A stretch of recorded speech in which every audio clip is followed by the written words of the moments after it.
Hi, good afternoon. This is Rabbi Ira Ebbin for Sacred Text Left to Right, and with me is my dear friend, Rabbi Howard Goldsmith, and he's here to introduce our source today, which comes from actually a few weeks ago, Parshat Vayechi, but a very timely topic.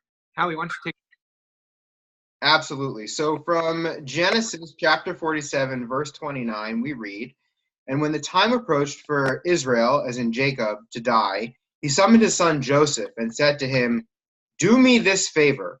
Place your hand under my thigh as a pledge of your steadfast loyalty. Please do not bury me in Egypt.'" So Rashi, as Rashi does, says, what is he talking about? Let me explain a little bit.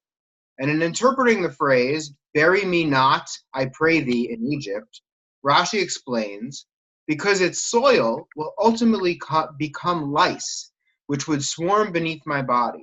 Further, those who die outside the land of Israel will not live again at the resurrection, except after the pain caused by the body rolling through underground passages until it reaches the Holy Land.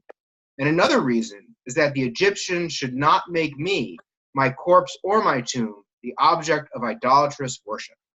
So Ira, please give us your first pass at this interesting passage.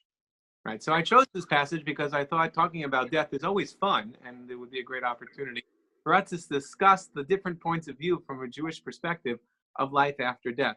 Here, Jacob says, please don't bury me in Egypt for two reasons. Number one is that the earth is going to turn into lice during the plagues that actually we learned in this week's portion, in Parshat Va'era, and I don't want to feel that, which means, and as well as he says, that eventually the bodies have to roll to the land of Israel in the resurrection of the dead, in Tchiyat HaMetim, and so I don't want to go through that either. There's the stress of that, and also the travel time, the visas, the whole thing, and so he makes this request to be buried in the land of Israel. Here we're told, at least on this Midrash's perspective, that after death they actually feel things. The body actually feels things, which is really creepy. And it's actually an interesting segue, is because it happens to be in this week's, we're talking about the Egyptians and the story of the Exodus, and the Egyptians worked diligently to fight death. The whole point of the mummification, as well as the pyramids, was there to restore the body because, for they believed, at least most of them, that life after death, life ceased to exist, and there was nothing in the next world. And so they would preserve their leaders to be alive or mummified. They would preserve their body until eternity.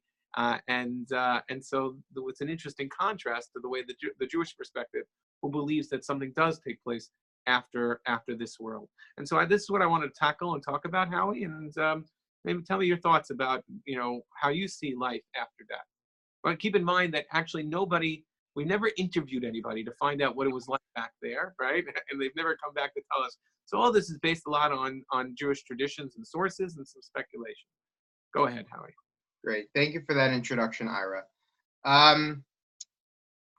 This has been front and center in my mind, especially the last few weeks, as our community, both my congregation and the Westchester community, have suffered several tragic losses.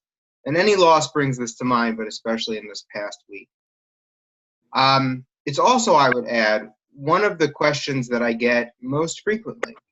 Congregants, twice a month, congregants will come to me and say, "Rabbi, what do Jews believe about life after death?" Because I think that on some level, religion exists as an answer to our mortality. Religion exists to help us wrestle with the mortality of being human. So a lot of what I'm going to say, some of it is based on the sources that you're referring to, but I think more comes from my reflections and my conversations with people who are struggling with this themselves and wrestling with it. I would say first, and I say this a little bit flippantly, but also I mean it, that before I was born, I didn't mind not having been born yet. And so there's a part of me that feels like once my life is over, I won't mind that my life is over. The only experience I have with not existing, I don't remember being unpleasant. So that gives me a bit of comfort. The other thing that I will say is that I believe, perhaps through blind faith, that my soul is eternal, and that when I die, somehow my soul will be with God. Beyond that, I don't subscribe to any specific notion of what that might be. because I can't possibly know. As you said, no one has come back to tell us. So I take comfort in those two ideas. The idea that my soul is eternal and will in some way be with God after I'm dead. And that I didn't mind it so much when I didn't exist before. And so I'm hopeful that I won't mind it so much after I stop living. That's my always my initial response. What is yours? Where's the first place that you go? Well, Howie, I hope you live forever. That's number one. Number two is, one of the things you brought up is that, religion is the remedy or the response to mortality.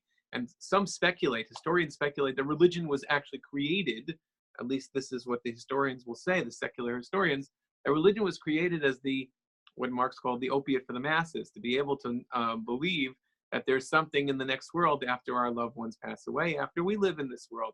But Jewish tradition has a strong belief of our next world, in that the Mishnah in Pirkei Avot tells us that this world is created as a waiting room for the world to come.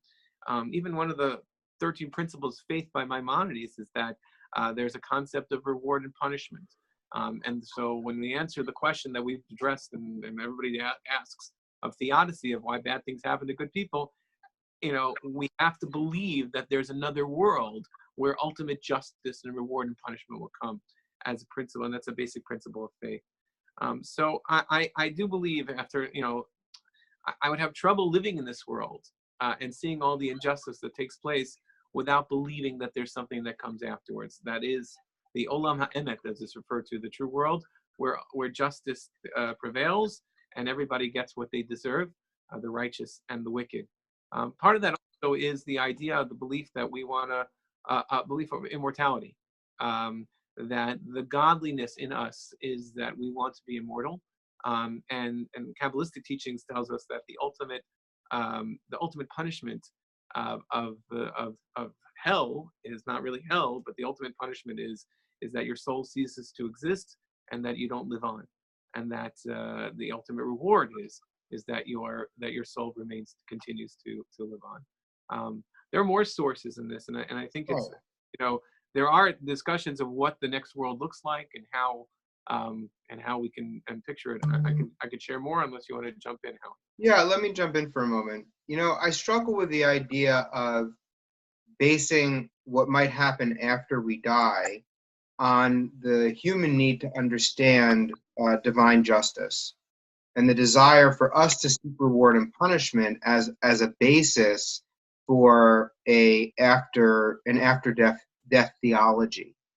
And it's one of those circles that I spin around. It's fascinating that in the Torah we get so little discussion about life after death.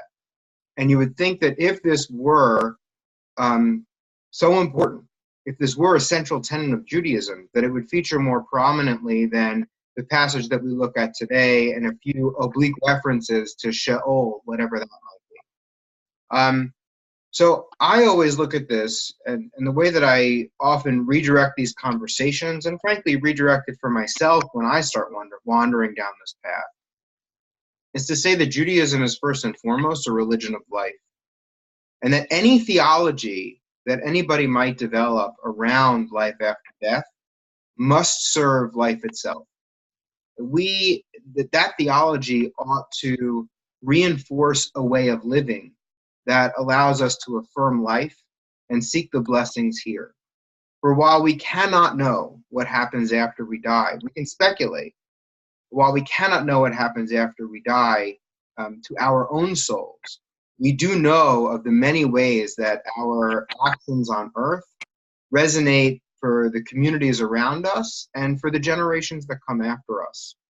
So, within Jewish tradition, there is such a variety of views on life after death. And I encourage people to explore those and to find one that makes sense for them, that's meaningful for them, so long as that theology that they embrace allows them to live life in the most meaningful way possible. So you're absolutely right.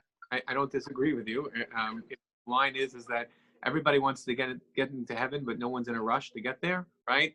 But the reality is, as I said, at least in the 5 books of the Torah, 5 books of Moses, there are no references to the next world. It's a this world the 5 books are all centered around this world. And the end of Deuteronomy, it says, the necessity to choose life. And we should live by them, live by the mitzvot. The whole point of this is to live in this world and fulfill our mission in this world.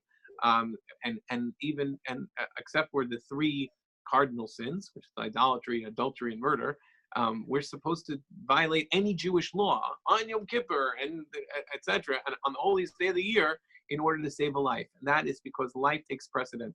And you're absolutely right. Our job in this world is to do everything we can to live this life properly and live this life with meaning. That doesn't preclude what happens afterwards. And as I said before, there has to be a belief. If you don't believe in heaven and an afterlife, then you don't believe in that God is just. You don't believe that that there's a just God in this world, because we see right in front of us that people are not getting their due, positive or negative. And so I'll say 2 things.